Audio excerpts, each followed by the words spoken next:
ఉచ్చరింప సఖ్యముగాని మూలుగులతో ఆత్మ తానే మన పక్షముగా విజ్ఞాపన చేయుచున్నాడు. దేవునికి స్తోత్రం చెప్పండి గట్టిగా. ఎవరు మన చేత మూలుగులతో కూడిన ప్రార్థన చేపిస్తాడంటే, ఎవరు చేపిస్తాడంట? పరిశుద్ధాత్మ దేవుడు మన చేత ప్రార్థన చేస్తాడు.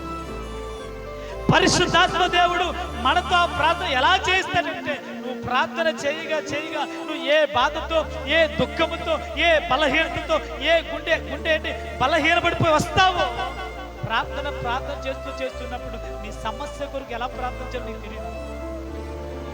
దుఃఖం అయితే వస్తుంది, బాధ అయితే కలుగుతుంది, ఆవేదన అయితే గుండెల్లో ఉంది, కానీ నీ సమస్య కొరకు ఎలా ప్రార్థన చేయాలి నీకు తెలియదు. అప్పుడు పరిశుద్ధాత్మ దేవుడు ఏం చేస్తాడంటే, ఎలాగో యుక్తముగా నువ్వు ప్రార్థన చేయాలో ఆయన నీలో ఉండి ఉచ్చరింప సఖ్యము గాని మూలుగులతో కూడిన ప్రార్థన నీ చేత చేపించి నీకు సమాధానం తెచ్చి పెడతాడండి. గుడి చప్పట్లు గట్టిగా.